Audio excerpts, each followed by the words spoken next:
what I wanted to talk about is, I became interested in cardiac arrest when I was a medical student.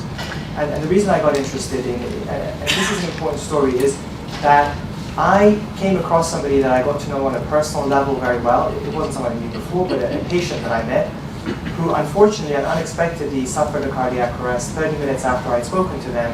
And I remember watching this whole thing for over an hour. People did try to save this person, and it was not successful.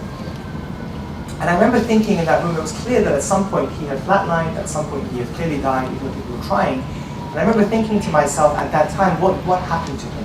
What happened to his thinking, conscious being that was with us half an hour ago? And when did he really die? And was he able to see us? Was he able to hear us? People who talked about watching cardiac arrest and recording these experiences, and I just was thinking about all these things. Now, this is what happens when you're young. I think we all have to be young at some point, which is a good thing. At some point, you have to get older. Because I was in my early 20s, at that moment, in the middle of this chaos of the cardiac arrest, I made a decision that I'm going to study this phenomenon. It's a question to me, and when I graduate medical school, I am going to follow this, and I'm going to study this. But I was naive. I thought, oh, this would be like a one-year project. I'll just get it done on the side of my residency, and then I'll answer this question, So, of course, I came back, and I started my research in this area. Here I am 20-something years later. Of course, things are always much more complicated. But there have been enormous advances. But the one thing that we still talk about and I think about is what happens to that person, that conscious human being that was there? What happened to their mind and consciousness when they've gone through this early stage of death? And as Stefano was mentioning, in this experiment, here we are now, 20-something years later, this incredible experiment was done at Yale, and showing that they were able to restore electricity in the brain and different aspects of brain activity. And in fairness, they did this for a number of hours. But could consciousness have come back? And what happens if we continue this kind of work? We need to include the study of consciousness into the biological processes that we study. So just to address what we've been talking about today, which is that no matter why people die, whether it's heart attacks, strokes, all the medical stuff that we do ultimately, we try to save people's lives, anything that you can think of, ultimately it's like different sides of the pyramid. What happens when people die is that there's not enough oxygen getting to their vital organs. When that impacts the heart stops, a person becomes lifeless, motionless, and would otherwise be irreversibly dead. There is no more life process when your heart stops. And so for millennia, we've had this perception that there is a moment when you die, and that's where this comes from. We happen to now call it cardiac arrest because we've discovered CPR, so we can't tell people that you were dead and we're bringing you back, so we call it cardiac arrest while we're intervening. The moment we stop, we declare somebody dead. If somebody did not want to be resuscitated, the moment their heart stops is the time of death that we give. So if that happened to me right now, my time of death would be around 3:45. So there is a time, it's a legal document that we provide to patients as well. And as you've seen now, we completely understand that cells don't die immediately, so we've ended up into this gray zone where essentially someone's dead, but they could still be brought back again. And you'll see, even it's a challenge for doctors to talk about this. You'll see editorials, things like, is this person mostly dead or all dead, and what do we do with this new phenomenon? We don't really know. Lance Becker touched on this, and that I think that the media picked up on this earlier than we have. I think we tend to be quite conservative, and that's good, but sometimes you have to call it what it is that really these people are biologically going beyond the threshold of death, and they're being brought back again, no matter what we decide to call it, and it is true. So the way I think about it a lot is like analogous to aviation. If you think about 150 years ago, if we had said to people that it'll be possible to fly, they would have thought it was completely crazy. It is not possible to overcome gravity and fly in any meaningful way. And of course, you've seen all those experiments where people created wings and they all fell in the river and it didn't work. And then, in the early 20th century, in 1904, the Wright brothers, of course, put together this little contraption, and I call it that, sort of a wooden thing with, whatever you want to call that. And they were able to overcome gravity for, I believe, 27 seconds, at a very, very limited amount, and they didn't fly very high. Clearly, you'd be forgiven if you were witnessing that to be like, okay, so who cares? Like, I'm not going to be able to fly from North Carolina to New York on that. Does it really make any difference? Who cares really about this? And what we then see is that through enormous effort and funding and discovery, people were able to essentially fast forward this process such that within a couple of decades, you could fly from different parts. And unfortunately, these equipment were used for war, but again, within sort of 50, 60 years, actually human beings went to the moon. So the point I want to make is that in resuscitation science, this is where we are. We're at the point of the Wright brothers. We're not saying that we can bring people back who've been dead for hours, but the point is that there is this inflection where there are enormous possibilities in the future. So going back to my original question now, hearing these incredible presentations, these incredible discussions of things that are going on, and going back to that room in the emergency room, 1994, where I was standing, the same question still applies. We see that CPR, although it is limited, but nonetheless, as a result of that, millions of people have come back to life all over the world. And many of them have reported having conscious thought processes, and sometimes describing watching doctors and nurses working on them and providing incredible details like clothing and conversations that were being had. Also, when we have come back, they've described feeling very peaceful. They've described an experience of going through a tunnel towards a light. And during that phase, they've described reviewing themselves, reviewing their lives, but with a focus on their humanity. They've described, for example, remembering all the things that they've done to other people, and if they've caused pain to others, re-experiencing that pain from the other person's perspective, and therefore judging themselves as human beings through that process. And then eventually they come back. Now this is in stark contrast. So you have this, which is reported by 10 to 20% of people who come back, and it's in stark contrast to what others have reported, which include things like post-traumatic stress disorder, depression, anxiety, memory deficits. So we have these sort of two psychological outcomes from cardiac arrest. We've talked about brain outcomes and survival. What about the mind? And how do these fit together? So this is an area that I've been fascinated and we've been studying. And also it's been described in small children. So to go back to this, CPR was discovered in 1960. We started having more and more people coming back to life who would otherwise have died. And an American medical student with a philosophy background called Raymond Moody noted about 150 cases of people who'd been near death, as he called it at that time, who had these interesting and consistent experiences. He published it in a book. Reactions to this from the scientific community were somewhat negative. They thought these are probably just fabricated cases, maybe they're hallucinating, maybe they're lying, it couldn't possibly be right. And that's the challenge we have where medicine starts to interface with philosophy or religion. It's like it creates these challenges. But after that, there were cases described from all over the world, including Japan, China, India, and it became very clear that people are all describing essentially the same thing.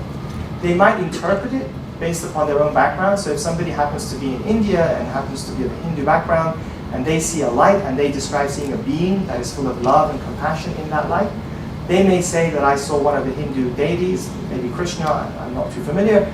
And if it happens to be someone in the United States who is a Christian, they may say that in that light, I think I saw Jesus. But actually, they're really describing seeing a light with a being that's being very kind to them, and they're interpreting it in their own way. But the rest of the features are consistent. When I first started out in this, people found out I was interested, and I got hundreds of cases being sent to me, and I started studying them. And I was really struck by what people had to tell me. And it's important as doctors to listen to what people say. It's very easy to be dismissive, but when you really listen, you realize there is something fascinating going on. This included, a 78-year-old lady who came with her twin sister, and who had an experience in the 1930s, I think, or 40s, and she never told anyone about it. And for the first time, she told her twin sister in front of me about this experience, because they're afraid of us making fun of them. They're afraid of being ridiculed, right? But it is quite consistent. And then, even more interestingly, I had a case of a child who had been less than 3 years old when he had a cardiac arrest. He had a seizure, caused his heart to stop, and apparently lasted about 30 minutes. The ambulance crews came, and they eventually got him back. And apparently during this trip, the belt in the ambulance had come undone, and he eventually went to hospital and came back. And his grandmother noticed that he kept on drawing the same thing, which I'm showing you here, as you see in that picture up there. And then he started talking about this through the course of play and said, Grandma, when I died, I saw a lamp. So they were shocked, like, why would this child think that he's died? Nobody told them. And eventually they noticed he kept on drawing the same thing that you see here. So if you look at that picture at the top, he started explaining through the course of play, of course a small child, that when he had died, he's seen that lamp. So that round thing is the lamp that he described, that he had seen, and that you're connected to it by a cord. which is the line that he had drawn, with himself laying there. Now, I had heard from many adults the same thing, that they felt they were connected by a cord when they were in that death state, and of course that they'd seen a light. But it was amazing for a small child to do that. A couple of years later, I managed to go and interview him. He was then 6 years old, and he drew this picture of himself as he'd been watching his resuscitation, as you'll see there. And he described in accurate detail events that had gone on, which had been verified apparently by the ambulance crews later on. You'll note that, I don't know why, and unfortunately the sun is not very happy over there. Maybe because it was that he has a cardiac arrest, but that's what he drew. If you can see the date, that's 1999, so 20 years ago when I went and met him. And this is him. His name was also Sam, with his grandmother, who wrote to me about this experience. So these cases are out there, and they're fascinating. When we look back historically, you see that these have been described throughout time. Apparently there's a reference in Plato's Republic to a soldier who died and who had a near fatal injury and had this experience. And here's a painting by Hieronymus Bosch, a 15th, 16th century Dutch painter, who's drawn essentially people going towards a light through a tunnel. Again, this is not consistent with sort of Christian ideas about death at the time that he was living, so we don't know how he knew about this or why he'd drawn this, but people now tell us that's what they had seen. When I started my interest in this area, clearly if that happened to me today, I would not have been doing this work. That's what happens 20 years later, but I'm glad I didn't, and I'm glad I did do that work. The sort of scientific explanations were this is probably some sort of physiological effect. People who are dying clearly having chemical derangements in the brain. This must be a simple effect of a lack of oxygen, causing them to have a perception that their brain is shutting down. They're seeing this tunnel as the occipital lobe sort of shuts down gradually. But it didn't make sense. We saw people who had low oxygen levels all the time, even as a student at that time, and of course now in my professional period, and nobody starts talking about seeing a tunnel as their oxygen levels go down. Other explanations have been that this is probably like taking a psychedelic drug, you're having a trip, you're sort of imagining things, but again, patients are describing watching accurate events. I had a colleague of mine, a cardiologist, who told me, one day pulled me aside and said, look, I have to tell you about an event that occurred to me that I've never told anyone, it's completely freaked me out, and I'm never going to talk about it again. But since you're interested, I will tell you. And I'll summarize very quickly, but he told me how he was in charge of a cardiac arrest of a 32-year-old man whose heart had stopped. They tried for about 45 minutes to get him back. They gave up because they had no chance. He was blue, his heart was flatlined, and then he left this patient to go and write the medical notes for about 15 minutes. He goes back in the room to check how much adrenaline they had given. This was in England. And he was talking to the head nurse, and then he said, I looked at this patient, and I suddenly realized he's not quite as blue as when I'd left him. So he said, I looked again, and we looked at each other, and we said, this doesn't make any sense. So reluctantly, I put my hand in his groin to feel for his pulse, and he had a pulse again. So we called the cardiac arrest team back again. Now this is 15 minutes with no blood flow, no CPR, nothing. So we're like, what the hell do we do with this? We don't even know what to do with this. But he's definitely going to be brain dead, that's for sure. He's had 45 minutes and another 15 minutes. Sent him to the ICU. He comes back to his regular job. A week or two later, he says, I was on rounds. This young man waves at me. I go over to him. He says, oh, do you remember me? And I said, no, I'm sorry, I don't remember. And he said, oh, I'm the guy that you saved. And then he proceeds to tell him all the details of the events that were going on in the room, conversations, the look on his face. And of course, you can imagine, Richard was completely freaked out. He's like, I don't even think about this. And the reality is, I've seen many colleagues who've gone through this. So it's something we can't quite explain, but it is fascinating. Other explanations were that maybe it's a psychological phenomenon. People who think they're about to die start imagining something comfortable. But again, people who have cardiac arrest, as Cherie said, your heart suddenly stops. You haven't got time to start imagining some sort of fantasy around your death. I found these other explanations. Thankfully, there's no data to support them. But that maybe when you go to the operating room, some evil doctors are shining a light on your eyes, and then 6 months later, you show off on a TV talk show talking about how you suddenly saw this bright light at the end of the tunnel. The point I want to make is that in terms of those theories that have been put forward, there has been no data to support them scientifically as to how they can cause these experiences. And some of the work that's been done really relates to a lack of or inconsistent research scales that leads to sometimes inaccurate reporting. So here's a study that was carried out, published in, I believe, in Science or Nature, one of the top journals, where essentially researchers took a person, put them on a chair, and then put a camera behind this person and had the camera recording the back for a couple of hours, and had the person put goggles on so they could only see their back. Okay, so what the camera was shooting from their back. After a while, their brain got used to that sort of view, and they started to think that they're looking at their own back. And then the researchers essentially took a hammer and attacked the camera.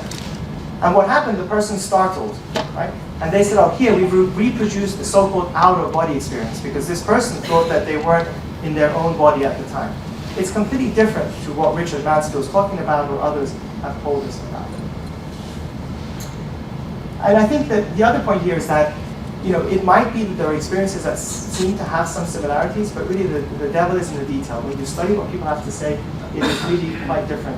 And the other point that people have mentioned is that these might be like taking LSD or the other psychedelic drugs. Again, people say that, but when you look at the details and what people describe in these circumstances, they're actually quite different. And the challenge is that the research scales being used to label people are not consistent, not accurate enough. So you'll mistakenly label people with something that they haven't really had.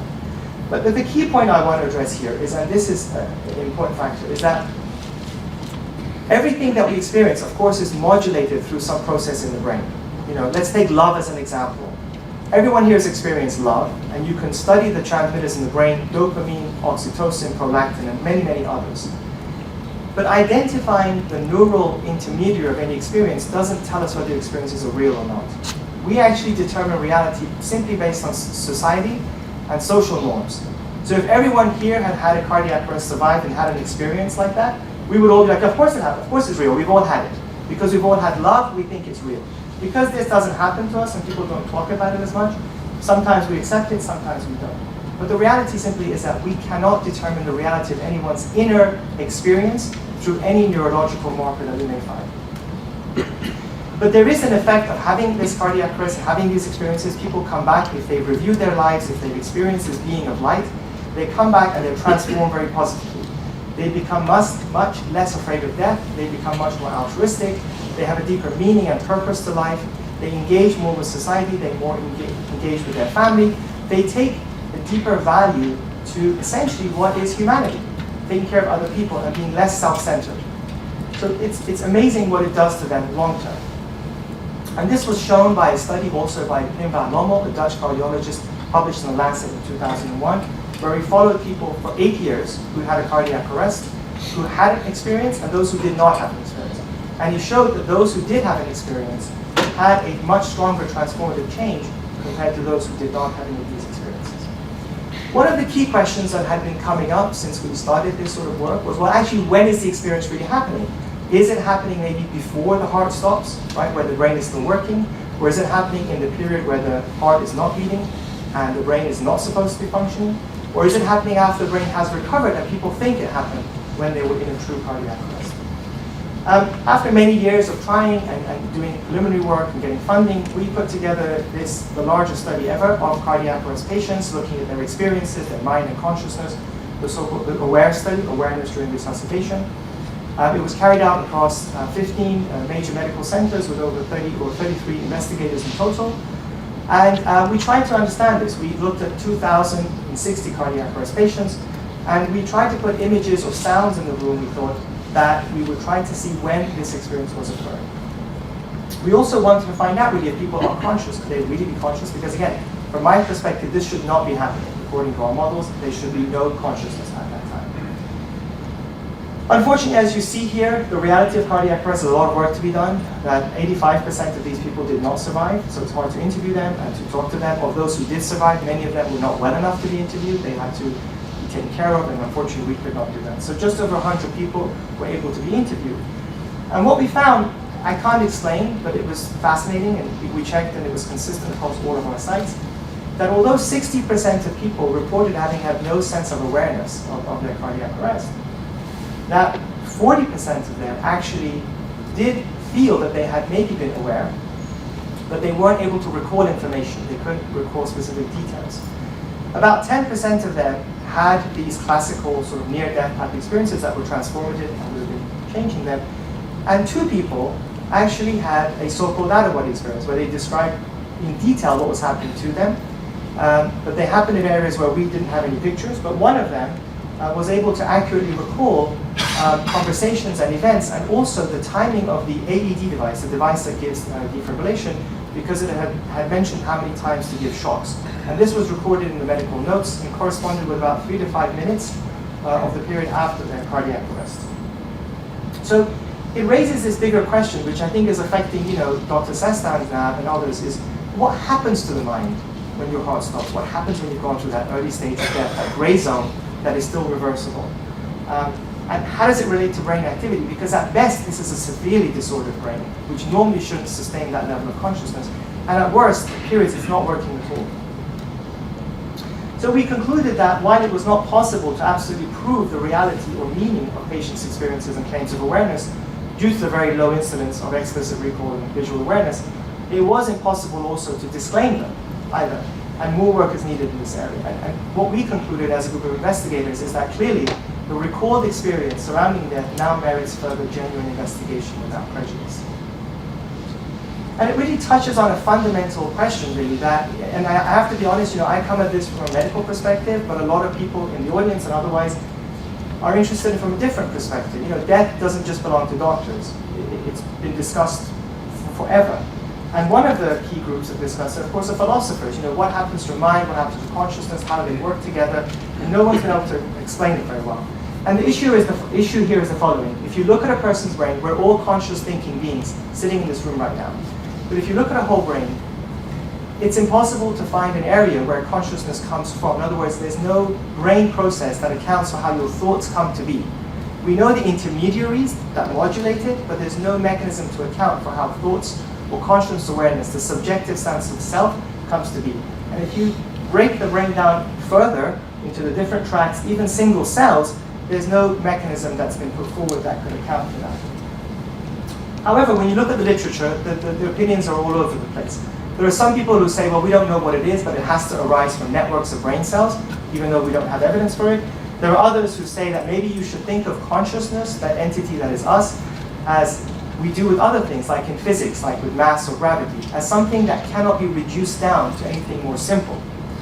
Then there are others who've suggested, well, maybe it's not actually the brain cells themselves, because there are organisms, of course, that don't have neurons, amoeba or other simple organisms that actually don't have any brain cells. Are we to say that they're not conscious? And maybe it's not that, but it's the microtubules, these little sort of scaffolding structures inside brain cells that may be the source or the origin of consciousness. Again, others would say, well, that doesn't tell us how it could arise. It's just saying it could be somewhere else. And the other challenge, of course, with this notion that people have raised of consciousness simply arising from your brain is that it would challenge a lot of our fundamental views about your accountability. Because if who I am and what I am is simply a product of my brain cell activity, then I should not be accountable if I do something to somebody else. If I hurt my neighbor, you shouldn't be blaming me for it because it was my brain cells that did it. And of course, our justice system doesn't work that way. So just to bear that in mind. And there are others who propose that maybe the mind or consciousness should be thought of as a separate entity to the brain, and that maybe even, which I like, is maybe it is a type of matter, but it's more subtle than we can measure today. We haven't got the tools, like electromagnetic phenomena, that we can't simply measure, but they carry sound and picture. And maybe the brain is acting as an intermediary, and your consciousness is a different entity that we haven't yet discovered. So before I end, I have just a couple of minutes. I want to explain, what does it feel like from the person's perspective who's gone through cardiac arrest and who's then had this review of their lives, and what might it be like for all of us when we go through death. Here's a person, and here's what they said. I found there was a being beside me. It was a comforting presence, a reassuring presence, but was also a presence of magnitude and power. Then I began a review of my life, of the key moments of my life, but at the same time I was re-experiencing it from other people's points of view. And that was a stunner, because you feel their pain, you feel the sting, you feel the hurt. So what I saw was my own lies and my own self-deception to myself, which I had used to convince me that doing certain things was okay, because people have deserved it. Then I was now experiencing the emotional impact it had on the other people. I felt their pain, I felt the shock on them. I felt like I was a failure as a person, and I wasn't the person I thought I was.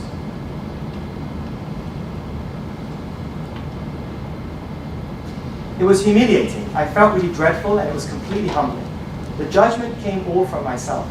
It was not from an outside source. But then this being that was with me was also sending me comforting messages. I felt I had a chance now to change things, so that next time I get back to the life review, it wouldn't be the same, or at least they would say he tried. This is just a snippet of the cases that we've been studying. It's very hard for me to sort of say, well, someone reviewing their lives is simply hallucination, they're just imagining it, or it's a delusional experience. We wouldn't say that if we had that experience. And the thing I want to say is simply that these are very powerful experiences. You need to look at someone in the eye who survived and who's telling you what they remember from it. Clearly, what we're hearing today is that there's a lot more work to be done, and we've opened up a new frontier. But since everyone wants to have simple answers, I do want to leave you with one definite fact of life.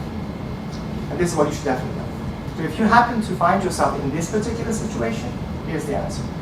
If you're in the hospital and you suddenly find yourself this tall and you can see yourself on the operating table, you will know at that point that you weren't there.